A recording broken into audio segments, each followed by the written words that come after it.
The conversation started innocently enough at Sunday dinner. The way these family gatherings always began before spiraling into subtle competitions and thinly veiled criticisms. Sarah had spent the first 20 minutes showing off photos of her latest home improvement project, a kitchen renovation that featured marble countertops, custom cabinets, and a backsplash that she'd been planning for months. "It's amazing what homeownership allows you to do," she said, scrolling through her phone to display yet another angle of the pristine granite surfaces. "The equity just keeps building month after month. Unlike some people who throw money away on rent every single month with nothing to show for it." Mom passed the potatoes and nodded approvingly, her face lighting up with maternal pride. Sarah's always been the smart one with money. Very practical about long-term investments and building wealth. She thinks ahead. I continued eating my dinner quietly, accustomed to these subtle digs about my apparent financial shortcomings. To the family, I was the underachiever, the one who worked at what they assumed was a small consulting firm, drove a modest Honda Civic that was 3 years old, and lived in what they believed was a rental apartment in a less prestigious part of town. "Speaking of rent," Dad chimed in, cutting his steak with more force than necessary, "maybe it's time you started thinking seriously about your future, Emma. You can't rent forever like some college student. At 29, most successful people are building equity and investing in real estate, not paying someone else's mortgage month after month." Sarah leaned back in her chair with a satisfied smile, clearly enjoying her position as the financially successful sibling. "I mean, I totally get it. Not everyone has the credit score or down payment saved up for property ownership. The requirements are pretty steep these days. But there are first-time buyer programs available, even for people in your particular situation." The condescension dripped from every carefully chosen word. Sarah had always positioned herself as the accomplished sibling, the one who had her entire life mapped out and executed perfectly. She'd graduated from business school with honors, landed a prestigious marketing position at a major pharmaceutical company, and purchased her first house at 26 with what she claimed was careful financial planning and disciplined saving. Meanwhile, I was just Emma, the quiet one who kept to herself, never seemed to amount to much professionally, and appeared content with a modest lifestyle that screamed underachiever to anyone paying attention. "The housing market is incredibly competitive right now," Uncle Robert added from across the table, always ready to pile on when the family discussed my various shortcomings. "You need substantial income, perfect credit, and a significant down payment. It's definitely not for everyone. Some people just aren't cut out for that level of financial responsibility." I nodded politely and took another bite of green beans, my standard response to these weekly assessments of my life choices. "You're all probably right about that. Don't get me wrong," Sarah continued, clearly relishing the spotlight and the opportunity to showcase her superior understanding of personal finance. "There's absolutely nothing wrong with renting. Some people just aren't cut out for the responsibilities that come with homeownership. The constant maintenance, the property taxes, the insurance premiums, the HOA fees. It's a lot to handle, and it requires a certain level of financial sophistication." Mom reached over and patted my hand sympathetically, her expression mixing concern with disappointment. "Maybe you could start small, honey.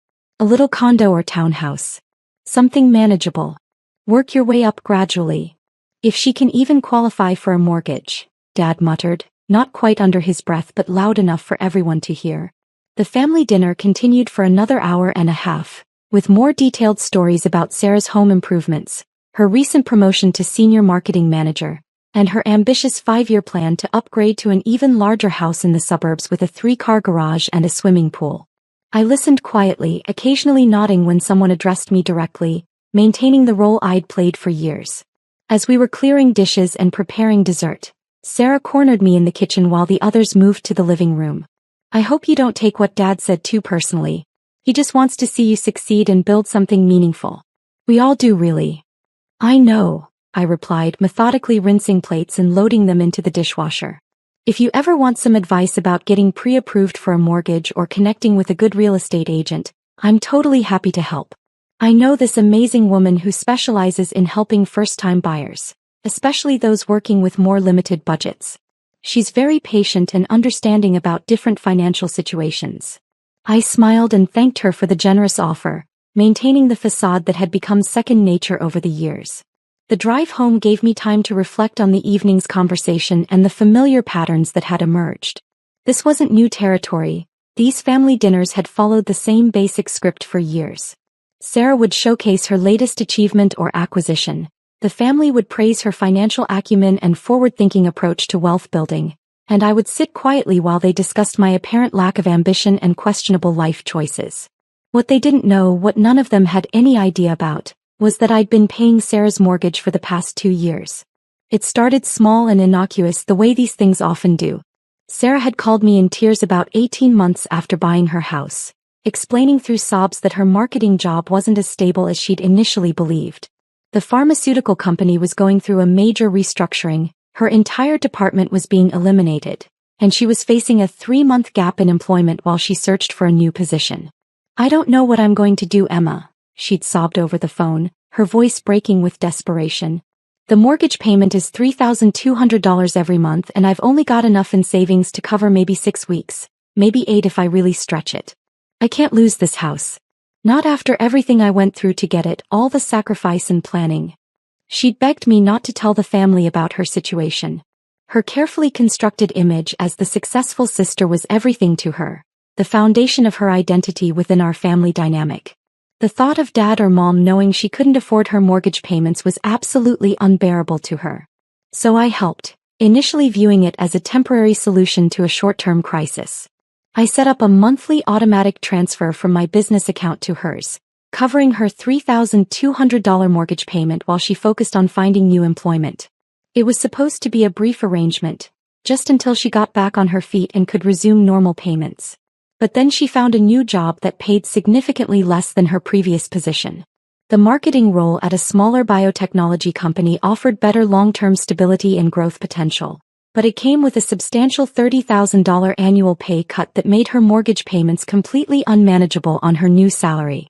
She kept the house by continuing to accept my monthly payments, which she now framed as a temporary loan that she'd definitely pay back once her financial situation improved, and she either got promoted or found a higher-paying position elsewhere. That was over a year ago, and the payments had continued every month without interruption. The irony of the situation wasn't lost on me. While Sarah delivered lectures about building equity and the long-term benefits of homeownership, I was literally financing her version of the American dream. Every month, I transferred $3,200 to keep her afloat financially, while she basked in the family's admiration for her supposed financial success and planning capabilities. The consulting firm I supposedly worked for was actually a cover for my real business, a property management company that I'd built from the ground up over the past 5 years. I owned 17 rental properties scattered across the city, generating enough passive income that I could afford to subsidize my sister's lifestyle without significantly affecting my own financial stability or long-term investment plans. But explaining that reality would require revealing the entire web of lies and assumptions that had become the foundation of our family dynamic. Sarah couldn't admit she was struggling financially without destroying her carefully maintained image, and I'd grown tired of trying to prove myself to people who'd already decided I was the family disappointment. Monday morning brought my usual routine of reviewing rental income reports and maintenance schedules. I checked the overnight email from my property manager, Janet, who handled most of the day-to-day operations while I focused on acquisitions and strategic planning. My 17 properties were performing well, with occupancy rates above 95% and rental income continuing to increase with market rates. The Riverside property is getting multiple applications from qualified tenants, Janet reported during our weekly call. 3 different candidates, all offering above the listed rent. We could probably get $2,800 instead of the advertised $2,600, maybe even $2,900 if we're selective. I approved the increase and moved on to reviewing expense reports for recent renovations on a duplex downtown. Business was thriving, better than thriving actually. The strong real estate market meant my properties were appreciating in value while generating steady rental income that I reinvested in additional acquisitions. My phone buzzed with a text message from Sarah. "Thanks again for dinner last night. Mom absolutely loved seeing the whole family together like that. By the way, I'm super excited about the new backsplash. Already thinking about redoing the master bathroom next. You know how home improvement projects go, there's always something else to update." Smiling face with smiling eyes. I stared at the message for a long moment, processing the casual tone and the mention of another expensive renovation project. The bathroom upgrade would probably cost another $15,000 to $20,000. Money she didn't have. That would inevitably be financed through credit cards or personal loans that she'd struggle to repay on her reduced salary. That evening, I made a decision that had been building in my mind for months. I called Janet first, my voice steady and businesslike. I need you to stop processing the monthly payment from Sarah Matthews for the Riverside property, effective immediately. The $3,200 monthly transfer that's been coming through automatically? Are you sure about this? I can set up a different payment method if there's an issue with the current banking setup. No, I said firmly, my decision crystallizing as I spoke. Stop accepting any payments from her entirely. Starting next month. Janet was confused but maintained her professional demeanor. Understood completely. Should I send formal notice about the payment discontinuation, or will you be handling all communications directly? I'll handle all notifications myself. Next, I called my accountant to discuss the tax implications of discontinuing the arrangement. The monthly payments to Sarah had been structured as family loans rather than rental income, which simplified the documentation and reporting requirements. The hardest call was to Sarah herself. Emma. What's up? She answered cheerfully, her voice bright with the confidence of someone who believed her financial support was guaranteed indefinitely. We need to talk about the monthly mortgage payments, I said without any preamble or small talk. Her voice immediately became cautious and uncertain. What about them? Is there some kind of problem with the transfer system? They're stopping. Next month will be the last payment. Silence stretched for nearly 30 seconds, broken only by the sound of Sarah's breathing becoming more rapid and shallow. What do you mean stopping? Emma, I can't afford the full mortgage payment on my own. My current salary isn't nearly enough to cover it plus all the other monthly expenses. I thought we had an arrangement that worked for both of us. We did have an arrangement. For 24 months. But I can't continue subsidizing your lifestyle indefinitely. But I'm finally starting to get ahead financially, she protested, her voice rising with desperation. The bathroom renovation will add significant value to the house. It's a smart investment that will pay for itself. And I'm really hoping for a promotion next year that could bump my salary back up to where it was before, maybe even higher. I listened patiently as she explained why this particular moment wasn't good timing, how she just needed a few more months to get everything properly sorted out and stabilized. The same explanations and promises I'd been hearing for 24 consecutive months. Sarah, I can't keep subsidizing your mortgage while you lecture me about financial responsibility and the importance of building equity. What are you talking about? I never lecture you about money or anything like that. Last night at dinner, you spent over an hour explaining why I should buy property and build equity instead of throwing money away on rent every month. Another long pause as the implications sank in. That's completely different though. I was just trying to be supportive and helpful. Give you some friendly advice based on my own experience. Advice about homeownership and building wealth.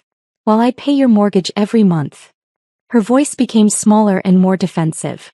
You know I appreciate everything you've done for me. I can't lose this house, Emma. It would absolutely destroy me professionally and personally. And if the family found out that I've been struggling financially, that I couldn't actually afford this place on my own. That's not my problem to solve anymore. The conversation ended badly, with Sarah crying and making increasingly desperate promises about revised repayment schedules and more realistic timelines for financial independence. I felt guilty about her distress but also relieved that the charade was finally ending.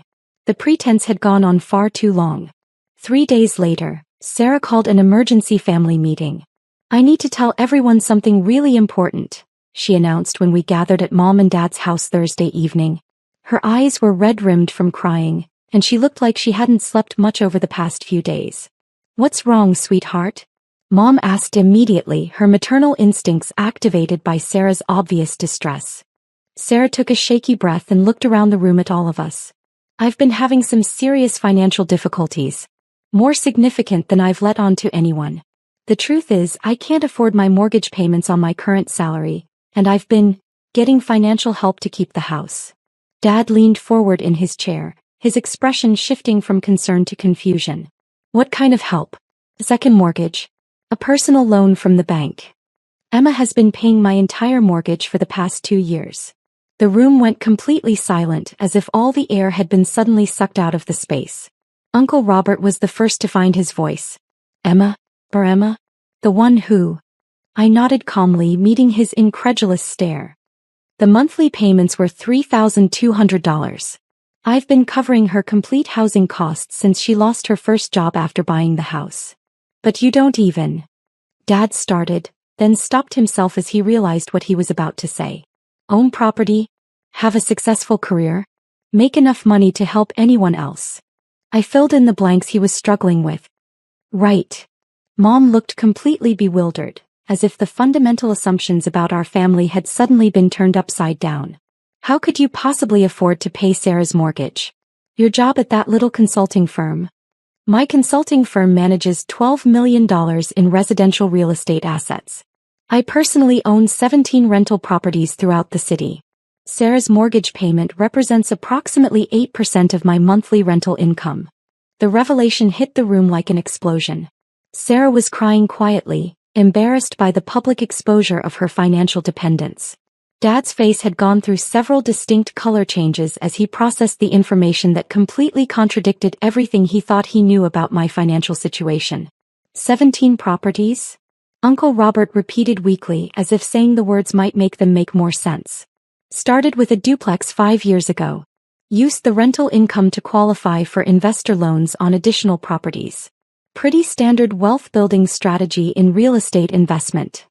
Janet had prepared a portfolio summary for exactly these kinds of situations.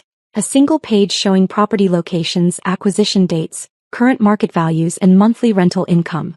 I pulled it from my purse and placed it on the coffee table where everyone could see it. Dad picked up the document with visibly shaking hands. This says your properties are worth over $4.2 million in total. Current market assessment. I confirmed matter-of-factly. Though property values have been rising pretty consistently over the past 18 months, so that number is probably conservative. Sarah wiped her eyes with a tissue, her embarrassment now mixed with something that looked like resentment. I never meant for it to go on this long. I kept thinking I'd get a better job or a significant promotion, or something that would let me pay Emma back and handle the mortgage payments myself. Why didn't you tell us Emma was helping you financially? Mom asked, her voice barely above a whisper. Because you all think she's the family failure, Sarah snapped, her embarrassment suddenly turning to defensive anger. Every single family dinner is about how successful I am and how Emma needs to get her life together and start making better choices. How was I supposed to explain that the successful sister needed financial support from the unsuccessful one? The room fell quiet again as everyone absorbed the full implications of what had been revealed. So when you've been giving me advice about building equity and buying property? I said to Sarah, letting the sentence hang in the air. I know exactly how it sounds, she said miserably. I wanted to keep up the image, you know? I worked so incredibly hard to buy that house, and when I couldn't afford it anymore, I couldn't bear to admit failure to everyone. Dad cleared his throat awkwardly. Emma, I owe you a serious apology. We all do. We've been completely wrong about your situation for years. Wrong about a lot of things, I agreed, my voice remaining calm and measured. But why didn't you ever say anything? Mom asked, her confusion genuine. All these years of us thinking you were struggling financially, making assumptions about your career? Because it didn't matter what any of you thought about my success. I didn't need your approval or recognition to build a profitable business. But I did get tired of funding Sarah's lifestyle while she lectured me about financial responsibility. Uncle Robert was still staring at the property portfolio document. You've been carrying all of this financial success quietly for years while you what? Made assumptions? Offered unsolicited advice? Treated me like the family disappointment. I shrugged. Real estate investment isn't particularly dramatic or exciting. You buy properties, maintain them properly, collect rent, and reinvest the profits. It's boring and steady, which doesn't make for exciting dinner conversation. Sarah looked up from her tissues. What happens now? With the house, I mean. That's your problem to solve, I said firmly. You have 30 days to figure out how to cover your mortgage payment without my financial support. I can't afford it on my current salary. You know that's impossible. Then sell the house. Downsize to something you can actually afford on your income. Or find a way to increase your earnings. But I'm not subsidizing your lifestyle anymore. The family meeting ended with a lot of uncomfortable silence and half-hearted apologies that felt more obligatory than genuine. Dad promised to be more supportive and less judgmental in the future, while Mom insisted she'd always believed in my potential, despite all evidence to the contrary. Uncle Robert asked for investment advice, which felt particularly ironic given his previous commentary about my financial prospects. Over the following weeks, Sarah explored her limited options with growing desperation. She listed the house for sale and started looking at smaller condos and townhouses that would fit within her actual budget. The elaborate bathroom renovation plans were quietly abandoned, along with several other home improvement projects she'd been planning. The hardest adjustment for her seemed to be accepting the reality of living within her actual means. For 2 full years, my financial support had allowed her to maintain a lifestyle that significantly exceeded her income. Without that safety net, she was forced to make real choices about spending priorities and lifestyle expectations. At the next family dinner, the entire dynamic had shifted dramatically. Instead of Sarah showing off expensive home improvement projects and dispensing financial advice, the conversation focused on her house hunting process and plans for downsizing to a more manageable living situation. Dad asked thoughtful questions about my real estate business operations, while Mom wanted to understand how I'd managed to build such a successful portfolio so quietly. "I still can't believe you never said anything about your success," Sarah admitted over dessert, her voice carrying a mixture of admiration and resentment. "All those times we made comments about your career prospects or your apartment." "I live in a 1-bedroom apartment because I don't need much personal space," I explained patiently. "My money goes toward acquiring income-producing assets, not lifestyle inflation or impressing other people." "But you could afford a much nicer place, a luxury condo or a house." "I could afford a lot of things. That doesn't mean I should buy them just because I can." The conversation that evening was fundamentally different, more honest, less performative, with genuine curiosity replacing the previous pattern of subtle competition and judgment. Sarah was still adjusting to her new financial reality, but she seemed somewhat relieved to drop the exhausting pretense of effortless success. A month later, she found a qualified buyer for her house and purchased a smaller condo that fit comfortably within her actual budget. The equity from the sale paid off her accumulated credit card debt and provided a modest emergency fund for future unexpected expenses. "It's actually really nice," she told me when I helped her move into the new place. "Smaller obviously, but I don't have to constantly worry about affording the monthly payments. And no more pretending to be something I'm not financially." The family dynamics continued to evolve gradually. Dad started asking for my opinion on financial matters and investment strategies, while Mom seemed genuinely interested in understanding how I'd built my business so successfully. Uncle Robert, perhaps most transformed by the revelation, had become almost deferential in his interactions with me. But the biggest change was in my relationship with Sarah. Without the financial dependence and the constant need to maintain false appearances, we could finally be completely honest with each other about our respective situations. She was working diligently on rebuilding her financial stability and independence, while I was learning to be more open about my successes and long-term goals. The Sunday dinners became more balanced conversations, with everyone contributing their perspectives rather than one person dominating with carefully curated achievement stories. Sarah talked openly about her job search for a position with better compensation, while I shared updates about property acquisitions and market trends. "I still feel absolutely terrible about all those years of taking your money while simultaneously criticizing your life choices," Sarah said during one of our private conversations several months later. "It taught me something valuable," I replied thoughtfully. "Family support shouldn't come with strings attached or expectations, but it also shouldn't enable people to avoid facing reality indefinitely." Looking back, the 2 years of secret financial support had been both manageable from a business perspective and emotionally exhausting on a personal level. I'd gained important insights into the difference between helping someone through a genuine temporary crisis and subsidizing their permanent lifestyle choices that exceeded their actual means. Sarah's house sale closed on a Tuesday afternoon in November. That evening, she sent me a text message. "First mortgage payment on the condo, paid entirely from my own account. Feels absolutely amazing. Thank you for everything you did and for finally saying no when you needed to." The message felt like closure on a chapter that had defined our relationship for far too long. Sarah was learning to live authentically within her means, while I was learning to set appropriate boundaries that protected both my financial resources and my emotional well-being. The family had adjusted to a completely new understanding of everyone's actual circumstances and capabilities. No more assumptions about success or failure based purely on outward appearances or lifestyle choices. No more lectures about financial responsibility from someone who couldn't afford their own supposedly successful lifestyle. Most importantly, no more monthly transfers to maintain someone else's carefully constructed illusion of prosperity while being treated as the family disappointment who couldn't get her life together. That felt definitely worth celebrating.